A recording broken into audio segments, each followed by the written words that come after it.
तो आज के क्लास में पुनः दोस्तों आपका स्वागत मैं करता हूं और इस YouTube प्लेटफॉर्म के माध्यम से मित्र इसके पहले की क्लास में हम लोगों ने रजिया सुल्तान और उसकी बेपनाह मोहब्बत एवं उसके पिता के शक्तिशाली स्वरूप और विस्तृत साम्राज्य की वीर गाथाएँ एवं कुतुबुद्दीन ऐबक के द्वारा शुरुआती गुलाम वंश की कथानक कहानियों के बारे में हम लोगों ने पढ़ा। उसके पहले मोहम्मद गोरी की क्लास, उसके पहले महमूद गजनबी की क्लास। बिल्कुल आप मित्र एक सीक्वेंस से देख के आइए।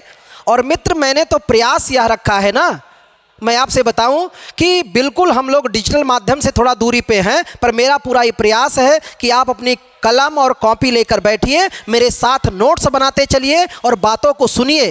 बिल्कुल डिजिटल माध्यम में होने के बाद भी मैं आपको ऑफलाइन जैसी पूरी धारणाएं विकसित करने का पूरा प्रयास किया हूं। तो मेरे साथ आप बनिए और सुनिए। बिल्कुल आज हम लोग जिस शासक को पढ़ने वाले हैं उसका नाम है गयासुद्दीन बलबन। मेरे मित्र ये दिल्ली का सबसे क्रूर और निर्दयी सुल्तान कहा जाता है किसे? गयासुद्दीन बलबन को। इसकी थोड़ी सी जीवन परिचय कहानियों को मैं आपको बताऊं कि गयासुद्दीन बलबन के मूल नाम के बारे में, किसका मूल नाम मिलता है? बहाउद्दीन। इसका मूल नाम क्या था? बहाउद्दीन। मूल नाम था बहाउद्दीन। और ये स्वयं को कहता है मित्र, गयासुद्दीन बलबन अपना वंशज बताता है, कहता है, ये स्वयं को कहता है कि कुछ लोग मानते हैं कि यह किस वंश का है, तो कुछ का मानना है कि यह इलबारी वंश का शासक है। कौन से इलबारी वंश? द्वितीय इलबारी वंश, क्योंकि पहले इलबारी वंश इल्तुतमिश को माना गया, द्वितीय इलबारी वंश का बताया जाता है।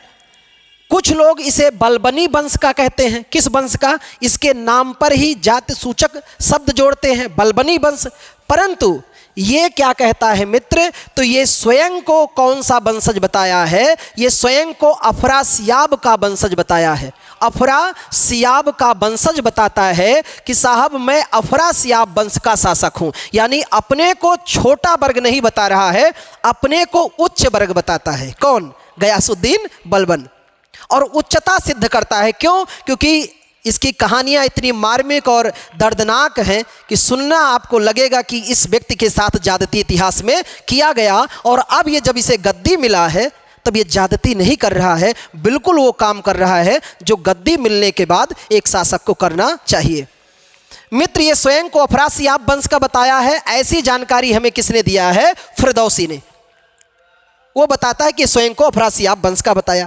इसके बारे में कहा जाता है गयासुद्दीन बलबन की आरंभिक बातों को अगर हम लोग कहें तो आरंभिक जो इसकी शुरुआत मानी जाती है सुल्तान बनने से पहले, आरंभिक शुरुआत हुई इसकी। और आरंभिक शुरुआत ऐसा माना जाता है कि यह भी क्या था? एक गुलाम था। और इसे खरीदा था किसने? इल्तुतमिश ने। तो ये किसका गुलाम हुआ था? इल्तुतमिश का गुलाम था। एक व्यापारी ने इल्तुतमिश को बेचा, इल्तुतमिश ने खरीदा। इल्तुतमिश इसकी प्रतिभा को पहचान गया था। यह विशुद्ध काला व्यक्ति था। इतिहास में दो ही काला हुए, एक काला शोक, दूसरा बलबन। 6.5 फुट का हट्ठा कट्ठा मुस्तंड। इल्तुतमिश की इसकी योग्यता से परिचित हुआ और इल्तुतमिश ने इसे क्या किया? तो आरंभिक जो शुरुआत हो रही इसकी वो किसके काल से हो रही है? तो आरंभिक शुरुआत हुई इसकी इल्तुतमिश के काल में। आरंभिक शुरुआत हो रही है इसकी इल्तुतमिश के काल में से इसके जीवन की शुरुआत हुई। आरंभिक अगर हम लोग इसके पद के बारे में बात करें कि जब ये आ रहा है सुल्तान बनने से पहले ये किस किस पद पर विद्यमान हुआ और किस तरह से अपनी सत्ता को ये आगे बढ़ाना शुरू किया, तो सबसे पहले मेरे मित्र इसे कौन सा पद मिला? तो ये सबसे पहले इसे खासदार का पद दिया गया। कौन सा पद? खासदार। खासदार बोले तो शाही अंगरक्षक। खासदार का पद किसके काल में इसे दिया गया? इल्तुतमिश के काल में। बलबन को कौन सा पद? खासदार। इसके बाद इसे अमीर ए शिकार का पद दिया गया। अमीर ए शिकार का पद। और अमीर ए शिकार का पद किसके काल में मेरे मित्र? रजिया सुल्तान, मध्यकाल की एकमात्र मुस्लिम महिला शासिका रजिया सुल्तान के काल में अमीर ए शिकार। इसके अलावा इसे अगला जो पद दिया गया अमीर ए शिकार, और अमीर ए शिकार के बाद अमीर ए आखूर, शाही अश्वशाला। कल का क्लास अगर आप देखेंगे तो इस पद को खूब समझ पाएंगे। अमीर ए आखूर, शाही अश्वशाला का प्रधान। और ये किसके काल में मिला? बहराम शाह के काल में। बहराम शाह के काल में। और इसके आगे देख रहे हो ना, एक अंगरक्षक अपनी मेहनत, अपने युद्ध कौशल और अपनी मेहनत के बिल्कुल किस तरह से एक के बाद एक पद को अर्जित कर रहा है। एकदम बेहतरीन और तरतीब कार्यकुशलता है किसकी? बलबन की। खासदार बना अमीर शिकार रजिया के काल में, अमीर आखुर बहराव शाह के काल में। इसके अलावा अमीर ए हाजिब, अमीर ए हाजिब, और मेरे मित्रों अमीर ए हाजिब का पद इसे किसके काल में दिया गया? तो अमीर ए हाजिब का पद दिया गया इसे मसूद शाह के काल में, मसूद शाह के काल में। और इसके अलावा यह उस शीर्ष पद को प्राप्त किया जो सुल्तान के बाद सत्ता का घोतक था, जिसका नाम था नायब। आपको याद होगा नायब पद का गठन किसने किया था? बहराम शाह ने। और ये पद किसको दिया गया था? एतगीन। पिछले वीडियो को आप देखिए, पिछले क्लास में। नायब पद इसे किसके काल में मिला? नासरुद्दीन महमूद के काल में। और इस पद को पाने के बाद फिर ये क्या बना? सुल्तान बना। कौन? गयासुद्दीन बलबन। ये इसकी आरंभिक और पदक्रम की व्यवस्थाएं मैंने आपको बताया। अब यहां से बताया जाता है मित्र, इसकी कथानक कहानियां शुरू होती है किसके? बलबन की। गद्दी पे बैठा कौन? बलबन। और बलबन का विरोध किया किसने? गद्दी पर बैठते ही बलबन का विरोध किया तुर्कों ने। और किसने विरोध किया? दल चालीसा ने। ये वही दल चालीसा जिसको किसने स्थापित किया? इल्तुतमिश ने। इसके शासन का या इसके गद्दी पर बैठने पे विरोध कौन किए? तो विरोधियों में सबसे पहला विरोध कौन कर रहे हैं? तो विरोध किया इनका किसने? दल चालीसा ने, दल चालीसा ने। और इसका विरोध किसने किया? तुर्क अमीरों ने, तुर्क अमीरों ने विरोध किया। और इसका विरोध किसने किया? तो इसका विरोध अभी भी कर रहे हैं शमसी वंश के। शमसी वंश का बहरहाल आखिरी शासक है, लेकिन उसके भी अभी पुत्र नाती पोता बचे हुए हैं। तो शमसी वंश ने भी विरोध किया किसका? गयासुद्दीन बलबन का, गद्दी पर बैठने पर। बलबन ने अपने सारे विरोधियों को क्या किया मेरे मित्र? समाप्त कर दिया।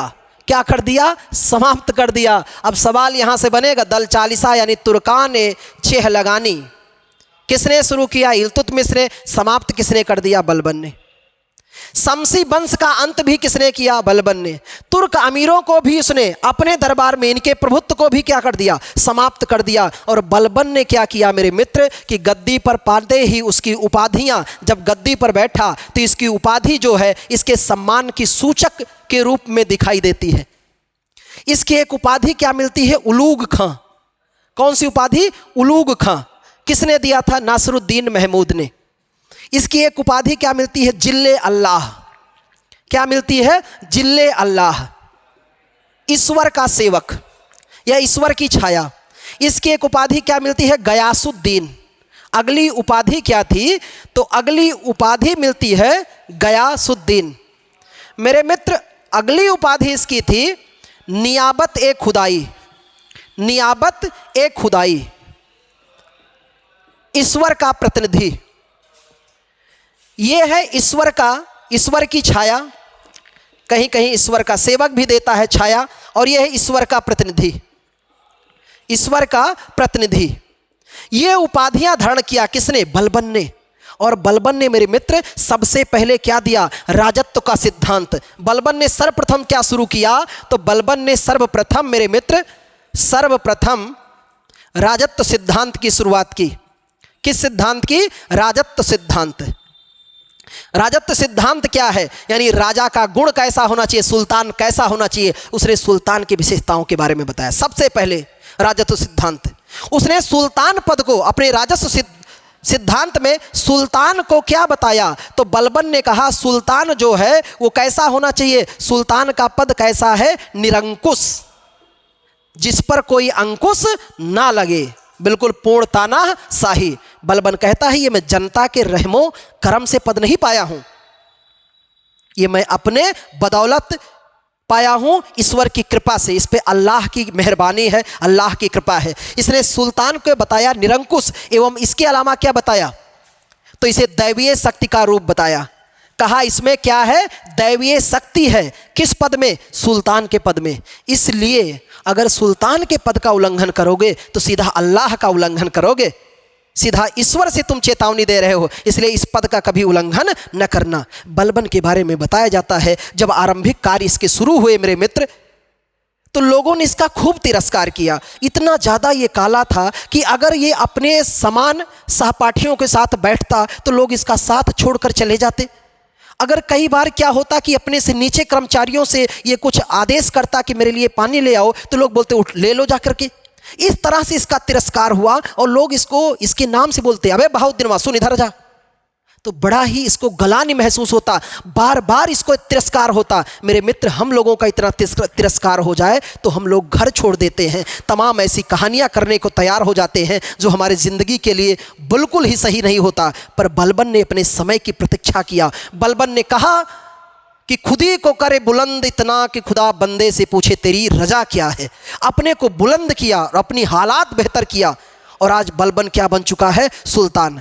एक खान से सुल्तान बन गया। इसके बारे में कहा जाता है कि एक व्यक्ति 20 वर्षों तक खान था, 20 वर्षों के बाद 20 वर्षों के लिए सुल्तान बन गया। इसके पहले नायब के पद पर था और उसके बाद क्या बन गया? सुल्तान बन गया। और सुल्तान बनते ही अपने सफ़र को कुछ इस तरह से शुरू किया। किसने? बलबन ने। उपाधि पूछी गई है, जिल्ले अल्लाह की उपाधि किसने धारण किया मेरे मित्र? बलबन ने। नियाबत खुदाई किसकी उपाधि है? बलबन की। मूल नाम क्या था? बहाउद्दीन।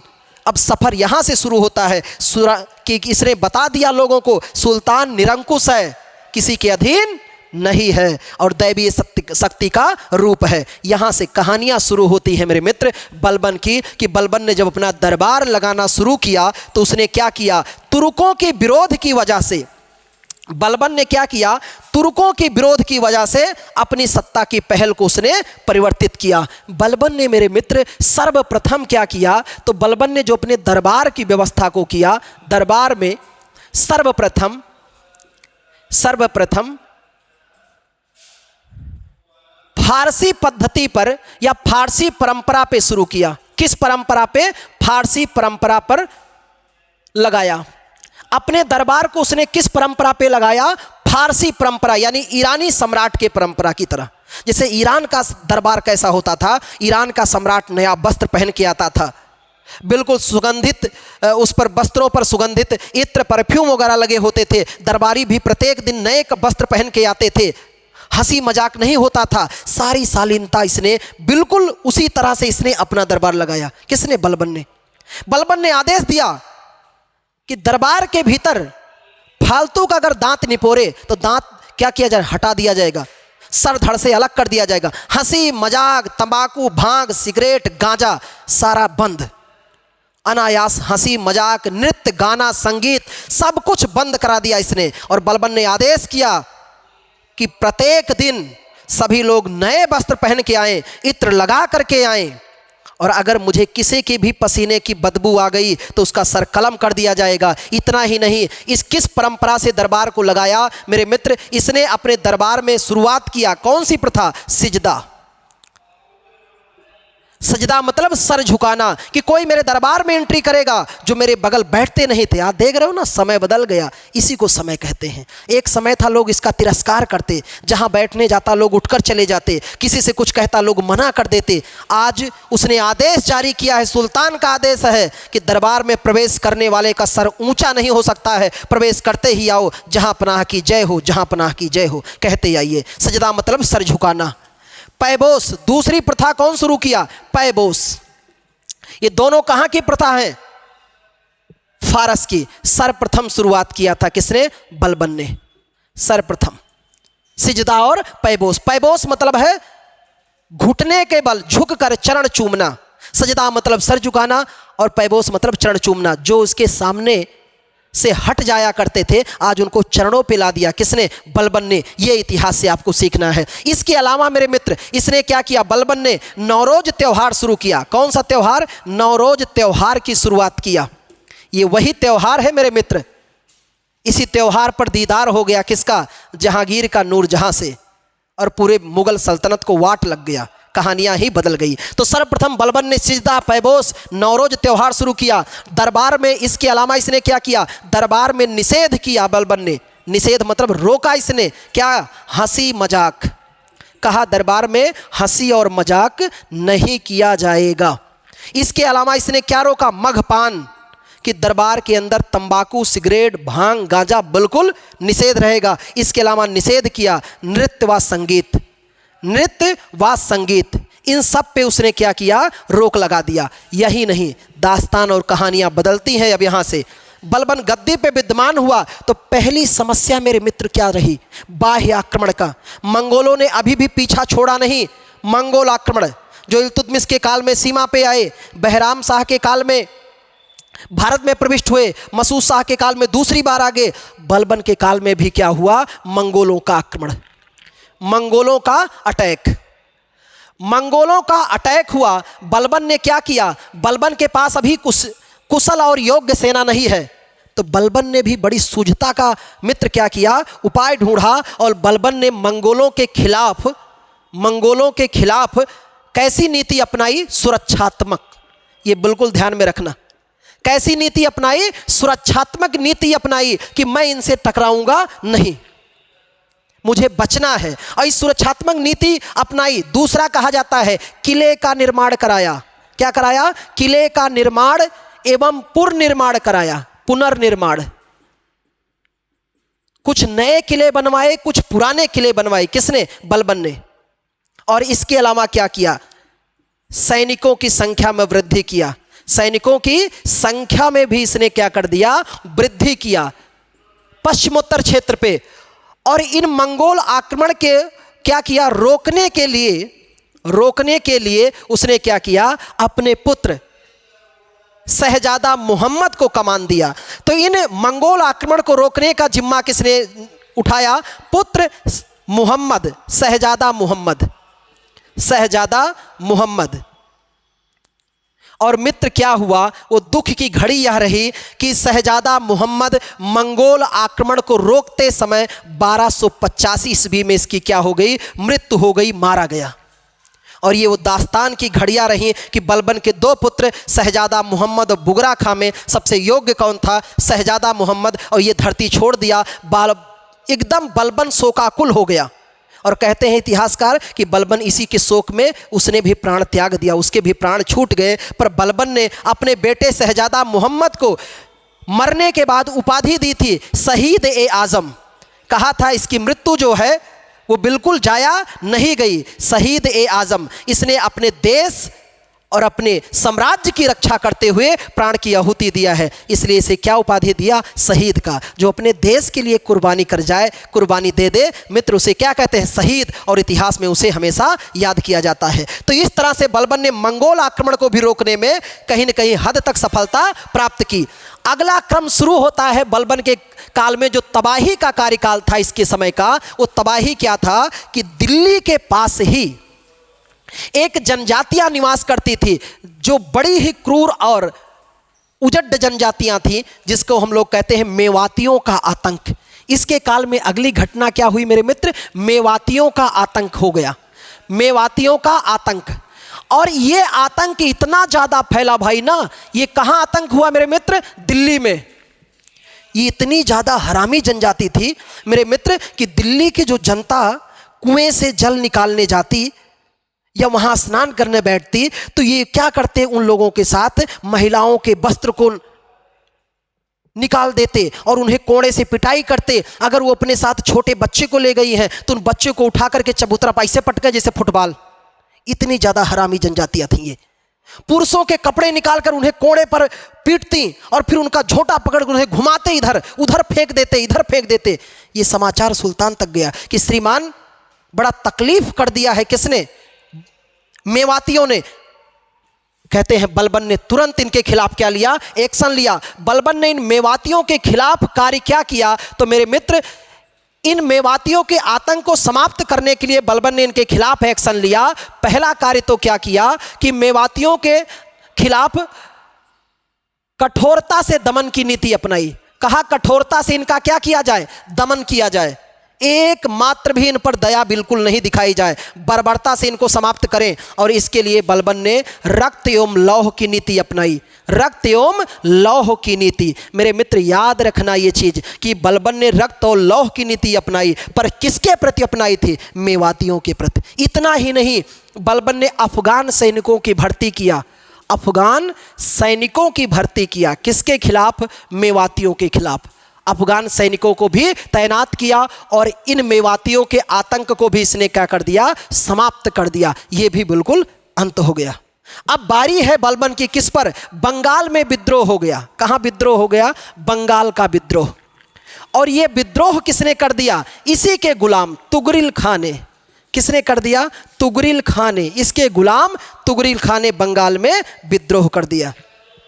कहते हैं कि पहली बार सुल्तान इस विद्रोह के लिए दिल्ली को छोड़ा था और इस बंगाल के विद्रोह को शांत किसने किया? तो शांत किया सुल्तान स्वयं। सुल्तान ने स्वयं शांत किया। और कहते हैं कि बंगाल का जो तुगरिल खां का विद्रोह था, ये गुलामों का पहला विद्रोह था। यह गुलाम के द्वारा किया गया पहला विद्रोह था। गुलाम के द्वारा किया गया पहला विद्रोह था। यहाँ से प्रश्न बनेगा, पहला विद्रोह था, ये गुलाम था किसका? बलबन का। पर अपने मालिक के खिलाफ इसने क्या किया? विद्रोह कर दिया। बलबन ने यहाँ का विद्रोह शांत किया और बलबन ने यहाँ का विद्रोह शांत करके बंगाल का सूबेदार बना दिया। किसे? तो बंगाल का सूबेदार बनाया इसने अपने बेटे बुगरा खां को, जो बिलासी था, महिलाओं की संगति ज़्यादा पसंद करता था, उसे सत्ता यहाँ का दिया और यहाँ से वापस आया। ये पहली बार बलबन दिल्ली छोड़कर बाहर गया था। बलबन कठोर दंड देता था। बलबन एक अच्छा नेक व्यक्ति था।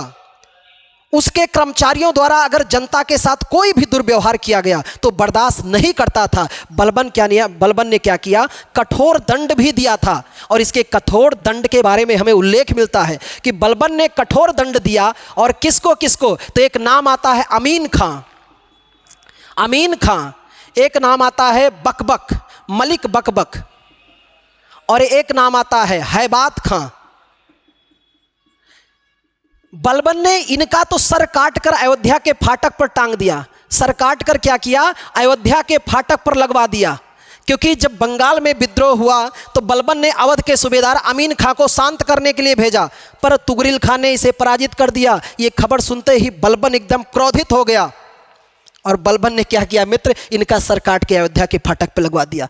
मलिक बकबक ने अपनी जनता के साथ नाइंसाफी की। ये खबर लगी तो बलबन ने इन्हें 500 कोड़े का पुरस्कार दिया। कितने कोड़े का? 500 कोड़े का पुरस्कार दिया और इनकी मृत्यु हो गई। हैबात खां ने एक महिला के साथ दुष्कर्म किया और ये खबर लगी बलबन को। बलबन ने इनको 200 कोड़े लगवाए और इनका भी जीवन क्या हो गया? अंत हो गया। तो बलबन ने कठोर दंड भी दिया। बलबन व्यक्तिगत सच्चरित्र था। अपने कर्मचारियों के द्वारा दुष्कर्म को बर्दाश्त नहीं करता था। कहा जनता को तकलीफें नहीं होनी चाहिए। और इस तरह से बलबन ने जब सारी मुसीबतों को क्या कर दिया? समाप्त कर दिया मित्र, तो अब सुधार की पहल शुरू होती है। और बलबन ने सबसे पहला जो सुधार की बात करें, सैन्य सुधार। बलबन के जो सुधार की बात करें हम लोग, तो कौन सा सुधार? सैन्य सुधार। और सैन्य सुधार में मैं आपको बताऊं तो बलबन ने मेरे मित्र पहले काम क्या किया? यहीं से शुरू होता है अग्निवीर। जो आज सरकार ने कॉन्सेप्ट लाया अग्निवीर, तो आपको लगता है कि अग्निवीर मोदी जी ले आए? जी नहीं, मोदी जी से पहले अग्निवीर कौन लाया था? गयासुद्दीन बलबन ने। बलबन ने क्या किया? 9 युवकों की भर्ती किया, 9 युवक सैनिकों की भर्ती किया। कहा जो युवक हैं उन्हें भर्ती किया जाए। 9 युवक सैनिकों की भर्ती किया, पहला कार्य। दूसरा, जो बिल्कुल जवानी से ऊब चुके थे, जिनको खूब पेट, दौड़ नहीं पाएंगे, है ना, ऐसे बिना काम के सैनिकों को इसने क्या किया? पेंशन देके टेंशन दे दिया। कहा तुम पेंशन लो और घर जाओ। वृद्ध सैनिकों को पदमुक्त किया। वृद्ध सैनिकों को क्या किया?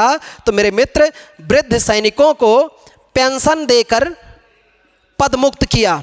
कहते हैं कुछ इतिहासकार बाद में वापस लिया था, पर इसने उस समय क्या किया? पदमुक्त कर दिया। पेंशन दिया और कहा ले जाओ, टेंशन अपना रखो। इसके अलावा इसने क्या अगला कार्य क्या किया सैनिकों के लिए? तो सैनिकों को इसने क्या किया? सैनिकों के वेतन में वृद्धि किया। सैनिकों के वेतन में क्या किया? वृद्धि किया। किसने? बलबन ने। अभी तक बहुत कम पैसे इन्हें मिलते थे, बलबन ने वेतन इनका थोड़ा सा बढ़ाया।